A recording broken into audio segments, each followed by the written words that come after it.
నమస్కారం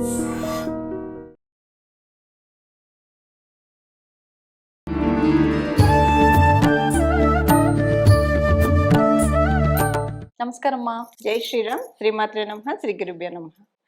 ప్రతి ఒక్కరిలో ఉండే సమస్య ఇప్పుడు నేను అడగబోతున్నది. సంపాదన వరకు బానే ఉంది, కానీ వచ్చిన ధనం మాత్రం మాకు అస్సలు నిలవట్లేదు. ఏదన్నా మేము పొదుపు చేద్దాము అని చెప్పి ఒక దగ్గర పెట్టాము అనంటే ఒకేసారి పొదుపు చేసిందంతా ఏదో రూపంలో వెళ్ళిపోతుంది. ఇది ప్రతి ఒక్క ఇంట్లో ఉండే సమస్య అమ్మా. ప్రతి నిత్యము ఉండే ఖర్చులు అవే ఉంటాయి, కానీ డబ్బులు మాత్రం మిగలవు. ఎందుకు, ఏం జరుగుతుంది అని ఆలోచిస్తే అసలు ఏమీ తోచదు. మరి ఇంట్లో వాస్తు దోషం ఏమైనా ఉంటే ఇలా జరుగుతుందా అనే సందేహం కూడా చాలా మందిలో వస్తుంది. అసలు ఎందుకు ఇలా జరుగుతుంది అంటారమ్మా? అలాగే విజిత, మీరు తీసుకున్న ప్రశ్న యూనివర్సల్ ప్రాబ్లం. చాలా పెద్ద ప్రాబ్లం. ఇంచుమించుగా మనం ఒక 100 మందిలో తీస్తే 99 పీపుల్ చెప్పేది. ఆ 1% కూడా మేబీ ఇప్పుడు మనం ఒక మాట వింటూ ఉంటాం, మన సంపాదన సముద్రంలో కాకిరెట్టు అవ్వకూడదు, ఖర్చులు కనుక సముద్రంలో కాకిరెట్టు అయితే అవి ఉంటాయి. సూపర్. ఆ 1% వాళ్ళ సంపాదన సముద్రం అవుతుంది, ఖర్చులు కాకిరెట్టు అవుతాయి. అందుకే ఆ 1% వాళ్ళు exception. But 99% of the people ఈ ప్రాబ్లం ఫేస్, అట్లీస్ట్ 90% అయితే ఫేస్ చేస్తూ ఉంటారు. దీని నుంచి మీరు అన్నట్టు మనకి దశ మారితే దిశ మారుతుందని ఒక నానుడి ఉంది. ఎప్పుడైనా మనకి మంచి ఫేస్ వచ్చింది అనుకోండి లైఫ్ లో, అప్పుడు అనుకోకుండా మనం ఒక ఇంట్లో ఉన్నాం అనుకోండి, ఆ ఇల్లు సపోజ్ లక్ష్మీ కళ లేదు అనుకుందాం, ఎగ్జాంపుల్ కి లేదు అనుకుంటే, ఆ ఇంట్లోంచి మనకి ఏ ఇల్లు అయితే ఫెచ్చింగ్ అవుతున్నాం ఆటోమేటిక్ గా వెళ్ళిపోతాం. లక్ష్మీ కళ శోభుల్లే ఇల్లు, ఆ ఇంటికి వెళ్తాం. ఆ ఇంటికి వెళ్ళిన దగ్గర నుంచి వేసి వేయకుండా ఉండడం అంటారు. అంటే ఇంక దేనికి వెతుక్కోకుండా, ఖర్చులు వచ్చాయా ఓకే రాని, ఖర్చులు రాకుండా ఎలా ఉంటే డే టు లైఫ్ లో వస్తాయి, మళ్ళీ మనం సంపాదించుకున్నాం. ఈ ఖర్చు ఇంత వచ్చిందని సపోజ్ ఒక 10,000 ఖర్చు వచ్చిందంటే 30,000 మన వెనుక ఉండేట్లు మన దీన్ని పెంచుకుందాం అన్న ఐడియాలజీ ఒకటి డెవలప్ అవుతుంది. లక్ష్మీ కళ ఉంటే గనక, వాస్తు ప్రకారం లక్ష్మీ కళ ఉంటే కనుక అది ఉంటుంది. ఇదంతా రెండు కోరిలేట్ అవుతాయి విజిత, ఆ జన్మ జాతకము అలాగే ఇల్లు. సపోజ్ కొంతమందికి జన్మ జాతకం బాగున్నా బాగోకపోయినా మంచి ఇంట్లో వాస్తు కళ శోభిల్లే ఇంటికి వెళ్ళారు అనుకోండి, ఆ వాస్తు కళ వల్ల వీళ్ళకి మొత్తం కూడా మారిపోతుంది. అంటే జన్మ జాతకం సపోర్ట్ చేయకపోయినా కూడా వచ్చేస్తాయి, వాస్తుని బట్టి వస్తుంది. ఇప్పుడు సపోజ్ ఎవరికైనా వాళ్ళ జన్మ జాతకం ప్రకారము వాటర్ స్కేర్సిటీ ఉందనుకోండి, వాళ్ళ జన్మ జాతకంలో వాళ్ళు ఏదైనా గోదావరి జిల్లాలో వెళ్ళి ఉన్నారనుకోండి, ఇంకా వాటర్ ప్రాబ్లం అనేది ఎక్కడ వస్తుంది? ఆ స్కేర్సిటీ అనే పాయింట్ నెగేట్ అయిపోతుంది కదా. అంటే మనకి అక్కడ గోదావరి జిల్లాలకు వెళ్ళడం, అక్కడ ఆ వాస్తు జలకళని సూచిస్తూ ఉంది. జలకళను సూచించే ప్రదేశానికి వెళ్తే వీళ్ళ జన్మజాతకంలో ఇది అనుభవించాలన్నది పోతుంది. కాకపోతే అప్పుడు ఏంటంటే తరచూ కొంచెం జలుబు చేయడము, ఇలా జల సంబంధిత, ఎందుకంటే మరి దాన్ని వీళ్ళు నలిఫై చేసుకున్నారు కదా, జలం లేదు అన్న స్కేర్సిటీని నలిఫై చేసి అబండెన్స్ చేసుకున్నప్పుడు ఆ ట్రాన్స్ఫర్మేషన్ కొంచెం చిన్న చిన్న డిసీజెస్ ఇస్తుంది. మధ్య మధ్యలో వాళ్ళకి జలుబు చేయడము ఇలాంటివి వస్తాయి, జలానికి సంబంధించినవి వస్తాయి. అందువల్ల మనకి వాస్తు ప్రకారము ఈశాన్య భాగం బాగా ఉండాలి. అసలు మనం ఎక్కడైతే ఏ ఇంట్లో అయితే ఉంటున్నామో ఆ ఇల్లు చుట్టుపక్కల కూడా మనం చూసుకోవాలి. శ్మశానానికి దగ్గర ఉందనుకోండి, ఆ ఇంట్లో ఎంత వాస్తు ప్రకారం కట్టినా కూడా ఆ ఇంట్లో గొడవలు అవుతూ ఉంటాయి. మేబీ డబ్బులు వచ్చాయి అనుకోండి, ఇప్పుడు ఇంట్లో వాళ్ళతోటి ఇది లేకపోతే, ఇంటిమసీ లేకపోతే, అందరితోటి రిలేషన్ సంబంధం బాగుండేళ్ళతే అది తలకాయ నొప్పిగానే ఉంటుంది కదా, గుర్తించకపోతే ఇంట్లో వాళ్ళు. సో అలా ఏదో ఒక రకంగా కొడుతాను. మన చుట్టూ ఉండే లొకాలిటీ కూడా మనం చూసుకోవాలి. ఇప్పుడు ఇంటికి దగ్గరలో శ్మశానం అన్నారు, ఇంటికి దగ్గరలో లేకున్నా మనం విండోలోంచి బాల్కనీలోంచి చూస్తే ఆ శ్మశానం కనిపిస్తూ ఉంటుంది కొన్ని ఇంట్లో వాళ్ళకి, అది కూడా ప్రభావం ఉంటుంది అంటారా? ఒక 5 కిలోమీటర్స్ రేడియస్ అవతల ఉంటే ప్రభావం ఉండదు విజిత. 5 కిలోమీటర్స్ లోపల ఉంటే కనుక కొంత ప్రభావం ఉంటుంది. కొంచెం దూరం ఉందనుకోండి, ఎగ్జాక్ట్ 5 కిలోమీటర్స్ లో ఉందనుకోండి, తగ్గుతుంది. కిలోమీటర్స్ తగ్గే కొద్దీ తగ్గుతూ ఉంటుంది, ఇంటెన్సిటీ తగ్గుతుంది. అంత ప్రాబ్లం ఉండకపోవచ్చు, అక్కడ ఉన్న వాళ్ళకు ఉన్నంత ప్రాబ్లం వీళ్ళకు ఉండకపోవచ్చు. అందుకే మనము మామూలుగా కూడా అన్ని నక్షత్రాలు రోజు పేరు ఉదయాన్నే మనం లేచి స్నానం చేసిన వెంటనే ఇలాంటివి ఏమన్నా ఉంటే కనుక, మనకి పరాశర సంహితలో ఉండేది నేను చెప్తున్నా, మనం వెళ్తూ ఉన్నాం విజిత, వెళ్తూ ఉంటే ఒక మేకల మంద వెళ్తూ ఉందనుకోండి, అప్పుడు కూడా మనకి ఒక చిన్న దోషం వచ్చేస్తుంది. ఆ మేకల మందలో మనం అలా దాంట్లో ప్రయాణిస్తూ ఉంటే ఒక గోవుల మంద వెళ్తూ ఉందనుకోండి, అది మంచిది. ఒకవేళ ఒక శవం ఎదురొచ్చింది అనుకోండి, అది మంచిది. లేదా మనం ఒక శ్మశానం దాటుతున్నాం అంటే అది మంచిది కాదు. అందుకని మనం ఏం చేయాలంటే ఇంటి దగ్గరే శ్మశానం ఉండక్కర్లా. ఆ, మనం వచ్చే రూట్ లో శ్మశానాలు బోల్డ్ అని తగులుతాయి. అందులో ఉంటాయి. ఎస్పెషల్లీ హైదరాబాద్ వాస్తవులకైతే ఇది అందరికి ఎక్స్పీరియన్స్ అయ్యే నిజంగానే. విషయం. ఆ శ్మశానం దాటాక కుదిరితే స్పిట్ చేసేయాలి, ఆ, ఉమ్మేసేసేయాలి. ఓకే. చేసేస్తే అక్కడ అది ఉంటుంది, దోషం పోతుంది. దోషం పోతుంది. బయటికి రాగానే గంగా గంగా గంగా పుండరీకాక్ష పుండరీకాక్ష పుండరీకాక్ష అనని ఇలా చెవు పట్టుకొని అనాలి. ఏంటంటే పుండరీకాక్ష అని అనుకుంటే గనక ఉమ్, లోపల నుంచి బయట నుంచి శుద్ధి అవుతుంది మనకి. అపవిత్ర పవిత్రోవా సర్వావస్థ గతౌపివ ఎస్మరిత్ పుండరీకాక్ష సబాహ్యంతర శుచిహ్యంగతం. అంటే పుండరీకాక్షని మనం స్మరించడం వల్ల మనకి లోపల శుద్ధి అవుతుంది, బయట శుద్ధి అవుతుంది. అక్కడ మనం స్నానం చేసినట్టు లెక్కకు వస్తుంది. మనకి తెలియకుండా ఇప్పుడు ఈ ఎనర్జీతో మనం ఇంటికి వెళ్ళాం అనుకోండి, ఆఫీస్కి వచ్చాం అనుకోండి, ఆ ఎనర్జీ డిస్టర్బ్ చేస్తుంది. రోజు ఇంకా ట్రావెల్ చేసే వాళ్ళకైతే ఎదుగుదల లేకుండా ఇబ్బంది పడతారు. వాళ్ళకి టాలెంట్ ఉండొచ్చు కాక అన్నీ ఉండొచ్చు కాక ఎక్కడో ఏదో ఆగుతుంది. ఎక్కడ ఆగుతుంది అర్థం కాదు అనుకుంటారు సార్. ఇలా అందుకే మనం ఈ కుడి చెవి ఇలా పట్టుకుంటే ఇక్కడ గంగ ఉంటుంది అంటారు. మామూలుగా కూడా పరాశర సంహిత ప్రకారం ఇలాగ మనం ఎప్పుడైతే టచ్ చేస్తూ ఉంటామో అదృష్టం పెరుగుతుంది. పై భాగానమ్మా ఇక్కడ ఇలాగ చెవికి ఈ భాగాన్ని ఇలా టచ్ చేస్తూ ఉంటే ఎప్పుడు మనం పవిత్రులు శుచిలుగా ఆ బయట నుంచి ఆ లోపల నుంచి శుచి అనేది మనకి పొసుగుతుంది, వస్తుంది. ఇంటికి ఇప్పుడు మనం అందుకే ప్రతిరోజు లేవగానే పంచాంగ శ్రవణం అనేది ఒకటి చేసుకోవాలి. మనకి 5 ఎలిమెంట్స్ ఆ రోజు తిథి వార నక్షత్రాలు ఏంటి చూసుకోవాలి, యోగం కారణం ఇవన్నీ చూసుకోవాలి. కుదిరితే స్నానం చేసిన తర్వాత మనకి 27 నక్షత్రాన్ని ఒక్కసారి మనసులో స్మరించుకొని అశ్విని మొదలుకొని రేవతి వరకు ఆ రోజులో ఎలాంటి దోషాలు మనకు అప్లికేబిలిటీ ఉండదు. అలా నక్షత్రాలు స్మరించుకోవడం వల్ల, నక్షత్రాలు స్మరించుకుంటే నక్షత్రాది దేవతల యొక్క ఆశీస్సులు మనకు వస్తాయి. అంటే నేను ఇది కొంతమందికి ఇచ్చాను, అద్భుతంగా వర్కౌట్ అవుతుంది. ఈ రెమెడీ వర్కౌట్ అవ్వకపోవడం ఉండదు. మనం మేకల మందులో మధ్యలోంచి వెళ్ళినా కూడా 27 నక్షత్రాలు ఒకసారి స్మరించుకోవాలి. వెంటనే స్మరించుకుంటే కనుక అక్కడికక్కడ మనకి చాలా మంచి ఫలితాలు వస్తాయి. సో అందుకని మనం పొద్దున్నే మనకి ఒకవేళ ఇంట్లో వాస్తు సరిగ్గా లేదు అనుకోండి, వాస్తు సరిగ్గా లేకపోవడం వల్ల మనకి ఎవరికైనా ఈ ఫైనాన్షియల్ డిస్టర్బెన్సెస్ వస్తున్నాయి అనుకోండి, అప్పుడు వెంటనే ప్రతిరోజు ఇలా చేస్తూ ఉంటే 27 నక్షత్రాన్ని స్మరించుకుంటూ ఉంటే ఒక 11 రోజుల తర్వాత 21 రోజుల తర్వాత మార్పు అయితే చూస్తారు. వాళ్ళకి ఆ ఇంట్లో అన్నా సెటరేట్ అవుతుంది, లేదా అనుకోకుండా వాళ్ళకి ఇంకో మంచి ఇల్లు దొరికి ఆ ఇంట్లోకి వెళ్ళిపోతారు, లేదా ఆఫీస్లో అన్నా మార్పు వస్తుంది. ఎక్కడ మారితే వాళ్ళకి బాగా కలిసి వస్తుందో. ఇప్పుడు ఇంటి వాస్తు బాగున్నా బాగోకపోయినా ఆఫీసుతో కూడా మన ఎనర్జీస్ ఫెట్ చేయేది లేకపోతే ఎక్కడైతే మార్చాలో అక్కడ మారుస్తాయి. నక్షత్ర దేవతలు అవి మారుస్తారు మనకి. అందువల్ల ఇలా మనం చేసుకుంటే ఫైనాన్షియల్ ఇది మనకి లేకుండా, స్కేర్సిటీ లేకుండా అబండెన్స్ వస్తుంది. అబండెన్స్ అనేది నెమ్మదిగా స్టెప్ బై స్టెప్ వస్తుంది. ఇప్పుడు ఒక 1 year లో, వితిన్ 3 years లో, వితిన్ 5 years లో ఒక మంచి స్టేబుల్ పొజిషన్ కి అయితే వెళ్తాం. ఎందుకంటే ఎప్పుడైనా మనకి గ్రోత్ స్టెప్ బై స్టెప్ వస్తే అది కాంక్రీట్ అవుతుంది. రాకెట్ లాగా దూసుకెళ్తే వెంటనే డబ్బని కింద కూడా పడిపోయే ఛాన్స్ ఉంటుంది. సో మనం స్టెప్ బై స్టెప్ గ్రోత్ చేసుకోవడానికి ఇంకా అలా చేసుకుంటే దాన్ని ఎవరు కదల్చలేకుండా అంతటి స్టేజ్ కి మనల్ని తీసుకెళ్తుంది. ఈ నక్షత్రాలది నేను నా లైఫ్ లో ఎక్స్పీరియన్స్ అయ్యాను. నక్షత్రాలు నేను ఒక 3 రోజులు వరుస పెట్టి చెప్పుకుంటే నేను చాలా మార్పులు చేశాను. 3 days కి. అంటే అది మనం ఎంత ఏకాగ్రతతో చేస్తున్నాం అనేది, ఎంత నమ్మకంతో చేస్తున్నామో, ఎంత ఏకాగ్రత, మీరు చెప్పింది కరెక్ట్. మొత్తం అంటే శరీరము, మనస్సు అన్ని ఇక్కడే ఉండాలి. మనం నక్షత్రాలు అశ్విని, భరణి, కృతిక, రోహిణి ఇలా చెప్పుకుంటూ వెళ్తే మన మనసు ఎట్టే వెళ్ళిపోయిందంటే అది మీరు అన్నది ఏకాగ్రత అనేది మోస్ట్ ఇంపార్టెంట్. ఇక్కడే ఉండాలి. అటెన్షన్ ఆఫ్ మైండ్ అంటారు. అటెన్షన్ అంటే ప్రెజెంట్ లో ఉంటూ మనం జపించుకుంటే కనుక చాలా మంచి ఫలితాన్ని చూస్తారు. వాళ్ళకున్న ఆరాన్ని బట్టి ఆఫ్టర్ 11 days కూడా స్టార్ట్ అయిపోతుంది. 21 days మాక్సిమం 41 days తర్వాత అయితే రిజల్ట్స్ చూసేది ఇస్తారు. ఇంకా అంతకు మీరదు. కొంతమందికి 3 days, కొంతమందికి 11 days, కొంతమందికి వితిన్ 3 hours రావచ్చు. అలా కూడా ఉంటుంది. ఇప్పుడు మీరు చెప్పినట్టుగా 2 ఉదాహరణలు మనం తీసుకోవడం జరిగింది. ఒకటి వ్యక్తిగత జాతకము, ఇంకొకటి వచ్చేసి వాస్తు, అది ఇల్లు కానివ్వండి, ఆఫీస్ కానివ్వండి. మిగతా వాటికంటే మీరు అక్కడే పరిహారాలు అంటే మనకి అక్కడ ఉన్న వాస్తు ఎనర్జీస్ మనకి సెట్ కాదు.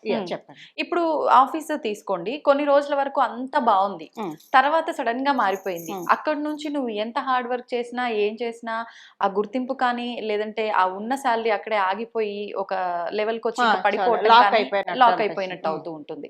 ఇంట్లో కూడా కొన్నాళ్ళ వరకు ఆ ఇంట్లోకి వచ్చిన తర్వాత అది సొంతమే కానివ్వండి, రెంటెడే కానివ్వండి, చాలా బాగా అనిపిస్తుంది. అరే ఇంట్లోకి వచ్చాక మేము ఆ వస్తువులన్నీ కొనుక్కున్నాము, మాకు మంచి గ్రోత్ అనిపించింది, సడన్ గా ఏమైందో తెలీదు, ఇలా మార్పులు అయిపోతున్నాయి, మరి ఇంటి ప్రాబ్లం అనుకుందాము అని అంటే మొన్నటి వరకు బాగుంది కదా, ఇలా ఆలోచిస్తారు. ఈ సందిగ్ధత అవును. ఉన్న టైంలో ఏం చెయ్యొచ్చు అంటారు? ఇది చాలా వ్యాలిడ్. చాలా మందికి ఇలాంటివి జరుగుతూ ఉంటాయి. దీనికి 2 రీజన్స్ ఉంటాయి విజిత. ఆ. మొదటి రీజను దిష్టి దోషాలు ఉండుండొచ్చు. ఓకే. ఓకే. దానివల్ల కూడా temporary period of time stuck అయిపోతారు. ఆ. దిష్టి దోషాలు ఆ. ఉంటాయి. లేదా అప్పటిదాకా మన జన్మజాతకంలో మంచి దశ జరిగి ఆ పర్టికులర్ టైంలో అంతర్దశల్లో కావచ్చు లేదా మహాదశలో కావచ్చు ఏదన్నా బాగోలేనిది వస్తే అప్పుడు కూడా ఈ ప్రాబ్లం ఫేస్ చేస్తారు. ఓకే. సో ఈ రెండింటి నుంచి తప్పించుకోవాలి. సపోజ్ ఇంకా దిష్టి దోషమే మంచిది.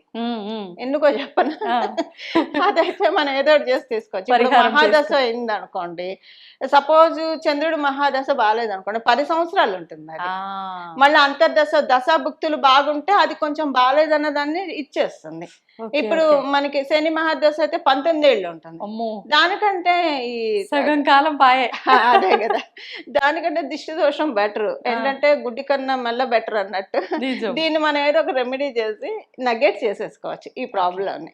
అంటే ఎలా చేసుకోవాలంటే ఇప్పుడు మనం కొన్ని వెహికల్స్ వెనక చూస్తూ ఉంటాం కదా, మీ ఏడిపోయిన ఎదుగుదల అలా చేసుకోవచ్చు.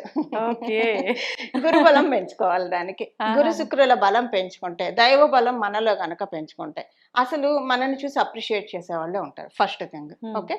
లేకపోయినా అప్రిషియేట్ చేయకపోయినా ఈర్ష్యకు లోనవ్వరు. రెండు ఈ రెండింటిలో ఏదో ఏదైనా సంతోషమే ఉంటుంది. సో మనకి ఏంటంటే ఒకవేళ ఎవరైనా ఇప్పుడు కొంతమంది ఉంటారు ఎలా ఉన్నా కూడా వాళ్ళతో కష్టంగానే ఉంటారు, వాళ్ళే మూర్ఖులు అని అంటారు. అలాంటప్పుడు ఏంటంటే వాళ్ళది వాళ్ళకే తగులుతుంది వెంటనే. అలా ఒక వాళ్ళు ఏడ్చారు అనుకోండి, వాళ్ళకే తగులుతుంది. అది అలా ఉంటుంది విజిత. మొత్తానికి దిష్టి దోషాలు సరే, మనకి గ్రహ దశలు రీత్యా వచ్చినా కంగారేం లేదు. వాటికి సంబంధించిన రెమెడీస్ చేసుకుంటే, సపోజ్ శనేశ్వరుడు దశ ఉంది బాగాలేదు అనుకోండి, బాగుంటే ఆయన తరతరాలు తినే ఆస్తిని ఇస్తాడు.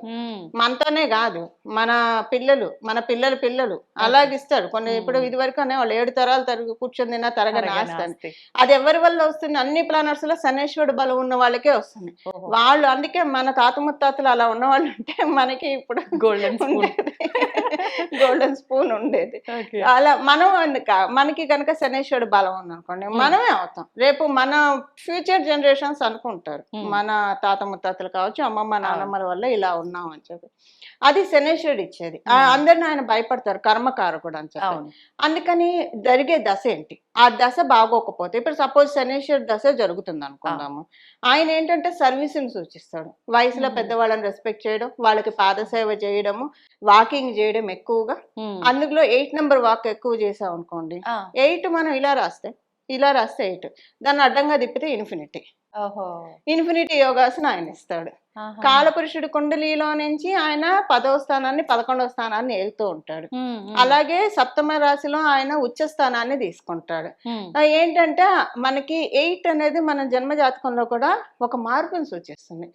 మళ్ళీ ఇంకొక జన్మలాగా. ఇప్పుడు ఒకటి వదిలేసి ఇంకొకటి తీసుకుంటే అదొక జన్మలాగా. సపోజ్ కొన్నాళ్ళు ఉద్యోగం చేశారు, అది మానేసి వ్యాపారంలోకి వచ్చాడు, వాళ్ళకి చాలా బాగుంటుంది. కొంతమంది స్టార్టింగ్ లో వ్యాపారం చేస్తారు, అది కలిసి రావట్లేదని ఉద్యోగానికి వెళ్తారు, అది కలిసి వస్తుంది, అది వాళ్ళకి ఇంకొక జన్మలాగా అవుతుంది. సో 8 అనేది పునర్జన్మని కూడా సూచిస్తుంది. దాన్ని మనం ఇన్ఫినిట్ గా వాక్ చేస్తూ ఉన్నాం అనుకోండి. ఇప్పుడు అందరూ వాకింగ్ చేస్తుంటారు, ఆ వాకింగ్ చేసేది సపోజ్ ఇక్కడ నుంచి 6 వరకు వాకింగ్ చేస్తున్నాం అనుకోండి, 8 వచ్చేట్టు కనుక వాక్ చేస్తూ ఉంటే శనేశ్వరుడు బలం ఆటోమేటిక్ గా పెరుగుతుంది. బాగుందమ్మా ఇది. చాలా మంచి పనులే కొంచెం మార్పు చేసుకోవాలి. ఆయన ఇప్పుడు సపోజ్ మనం ఫైనాన్షియల్ గా స్ట్రగుల్ అనుభవించాలనుకోండి, ఫిజికల్ గా మనమే స్ట్రగుల్ అనుభవిస్తే అది తీసేసి దీంతో అది బ్యాలెన్స్ చేసేస్తాడు. మన ఇంట్లో పనులు మనం చేసుకోవడం, దేవాలయాల్లో వెళ్ళి లేదంటే ఎక్కడైనా స్వచ్ఛంద సంస్థల్లో వెళ్ళి మనకు కావాల్సిన వాలంటరీ సర్వీసెస్ చేస్తే శనేశ్వరుడు బలం ఆటోమేటిక్ గా వస్తుంది. శనేశ్వరుడు దశ జరగాలని లేదు విజిత, మామూలుగా కూడా కర్మకారకుడు అని అందరూ భయపడతారు కదా. ఆయన వరాన్ని ఇవ్వాలంటే స్వచ్ఛంద సంస్థల్లోకి వెళ్ళి వాలంటరీ సర్వీసెస్ చేయొచ్చు. లేదా ఎక్కడైనా ఇప్పుడు సపోజ్ ఈ గవర్నమెంట్ హాస్పిటల్స్ ఉంటాయి, అక్కడ చాలా మంది వస్తారు, కొంతమందికి ఎవరిని కలవాలో తెలియదు. అలాంటప్పుడు వాళ్ళకి మనం అసిస్ట్ చేసాం అనుకోండి, చదువుకున్న వాళ్ళు వెళ్ళి ఇక్కడ ఫలానా డాక్టర్ని కలవండి అమ్మా, అటెండెన్స్ వెళ్ళి కల్పించి ఇలాంటివి చేస్తే ఒక మోరల్ సపోర్ట్ కావచ్చు, లేదంటే ఫైనాన్షియల్ సపోర్ట్ కావచ్చు, లేదా ఫిజికల్ గా మనం ఏదైనా చేయగలిగేది. ఈ మూడిట్లో ఏది చేసినా శనేశ్వరుడు అప్పీజ్ అవుతాడు. ఒక శనేశ్వరుడు అనే కదా, అక్కడ గురుబలం కూడా మనకి పెరుగుతుంది. ఎప్పుడైతే మనం ఇంకొకళ్ళు మంచి కోరుకుంటామో గురు భగవానుడు మనం మంచి కోరుకుంటాడు. ఇక్కడ మనం కాలపురుషుడు కుండలిలోంచి చూస్తే ఇలా సర్వీస్ చేస్తే ధర్మ కర్మాధిపతి యోగాన్ని మనం యాక్టివేట్ చేసుకోవచ్చు. ధర్మ కర్మాధిపతి యోగం అనేది one of the top most yoga. అది ఎలా వస్తుంది? నవమాధిపతి దశమాధిపతి కలిసి ఉన్న కేంద్ర కోణాల్లో దృష్టిలో రీత్యా వాళ్ళు ఉన్న ధర్మ కర్మాధిపతి యోగం వస్తుంది. ఈ ధర్మ కర్మాధిపతి యోగం అంటే వాళ్ళే మామూలు వర్క్ చేయరు. పెద్ద పెద్ద డాక్టర్లు, పెద్ద పెద్ద ప్రవచనకారులు, అంటే వాళ్ళ వల్ల చాలా మంది బాగుపడే వాళ్ళని ధర్మ కర్మాధిపతి యోగంలో ఉన్న వాళ్ళు అలా అంత పొజిషన్ లోకి వెళ్తారు. దాన్ని మనం యాక్టివేట్ చేసుకోవచ్చు, అందరం కూడా యాక్టివేట్ చేసుకోవచ్చు, ప్రతి ఒక్కళ్ళం కూడా. ఎలా యాక్టివేట్ చేసుకుంటాం? Service towards the society. Blind ఇప్పుడు అనాథాశరణాలయాలు ఉంటాయి, ఆర్ఫనేజెస్ ఉంటాయి, వికలాంగులు ఉంటాయి, వాళ్ళకి వెళ్ళి ఏదో ఒకటి పెట్టడము, వాళ్ళని ప్రేమగా కాసేపు పలకరించి రావడము, ఎందుకంటే వాళ్ళకి రిలేషన్ క్రేవింగ్ ఉంటుంది. సో ఇవన్నీ అంటే ప్రతిదీ డబ్బు ఖర్చు పెట్టక్కర్లేదు, పెట్టగలిగితే మంచిది, పెట్టలేకపోయినా మోరల్ సపోర్ట్. ఒకళ్ళకి ఎప్పుడైనా మనం అందులో ఎప్పుడైనా బాధపడుతున్న వాళ్ళకి మన షోల్డర్ని మనం ఇస్తే గనక దాన్ని మించిన పుణ్యం ఇంకొకటి లేదు. చాలా మంచి ఫలితాలు వస్తున్నాయి. అంటే సత్కర్మ ఏవో సత్ఫలం అంటారు చూసారా, అలాంటి ఫలితాలని మనకి శనీశ్వరుడు గురు భగవానుడు ప్రతి ఒక్కళ్ళు ధర్మ కర్మాధిపతి యోగాన్ని యాక్టివేట్ చేసుకోవచ్చు. దేవాలయాన్ని ఊడవడము, కనీసం చెత్త చేయకుండా ఉంటే చాలు. నిజం నిజం. అది ఇప్పుడు ఏమన్నా తాగేసి అక్కడ పడేయడం, ఇవన్నీ చాలా దోషాలు చేస్తూ ఉంటారు. ఇక్కడ ఉత్తర దిశలో నోట్స్ అంటాం, దక్షిణ దిశలో కేతు ఉంటాడు, ఉత్తర దిశలో రాహు ఉంటాడు. ఎప్పుడైనా గుడికి వెళ్ళినప్పుడు గురుబలం లేకపోయినా మనం గురుబలం పెంపొందించుకోవచ్చు. సపోజ్ ఎవరైనా అక్కడ ఏదైనా పడేశారు అనుకోండి, తీసి డస్ట్బిన్ లో మనం వేసాం అనుకోండి, మనకి గురుబలం పెరుగుతుంది. మనము పడేయకూడదు, మనం డస్ట్బిన్ లో పడేసాం అనుకోండి, మనకి గురుబలం ఆటోమేటిక్ గా రీటైన్ అవుతుంది, ఇంకా పెరుగుతుంది. ఆ గుడికి మనం ఎంత డివోషన్ తెల్లో కంప్లీట్ గా కాన్సన్ట్రేటెడ్ గా అక్కడ జపం చేసుకొస్తే గురుబలం పెరుగుతుంది. రాహువు చూస్తూ ఉంటాడు, వీళ్ళెక్కడ నాకు దొరుకుతారు అని. దేవాలయాలకు వెళ్ళినప్పుడు ప్రత్యేకించి ఆయన గమనిస్తూ ఉంటాడు.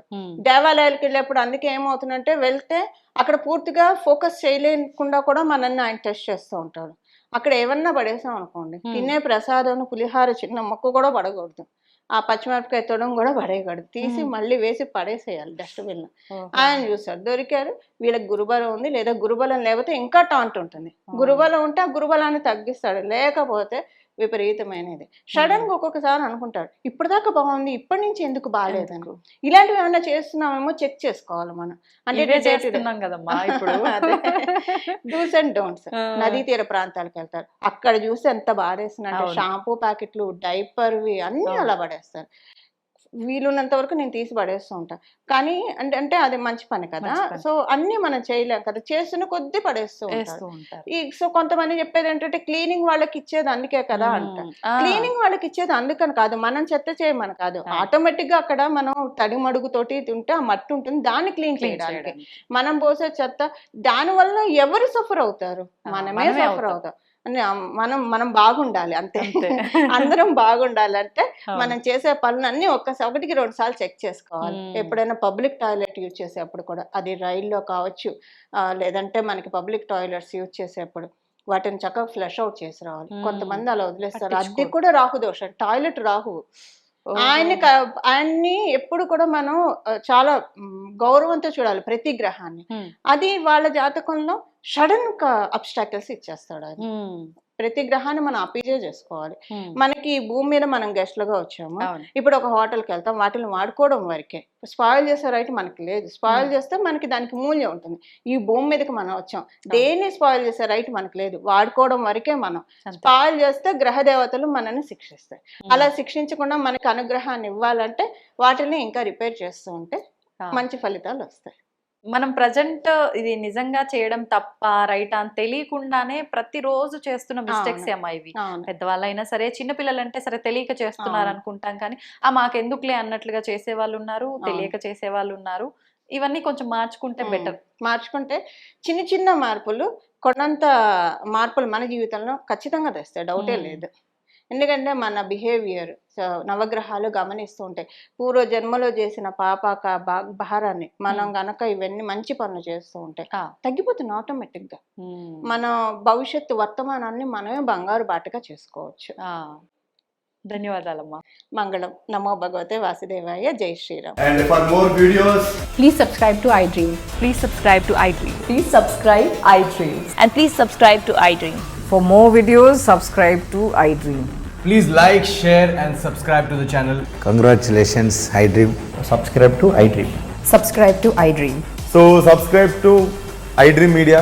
iDream ki iDream team andarki huge congratulations. Please subscribe iDream Media. Please subscribe to iDream. Subscribe iDream. Please subscribe to iDream. iDream అంటే నా కళల ఛానల్ సబ్స్క్రైబ్ చేసుకున్న నోరు తిరుగుతలేదు. మీరైతే గంట గుర్తు కొట్టండి. For more such videos, please subscribe to iDream. Subscribe to iDream. Please subscribe to iDream. Please subscribe iDream Media. Please do subscribe to iDream. Please subscribe to iDream Media. For best entertainment and information, please subscribe iDream. And don't forget to subscribe to iDream.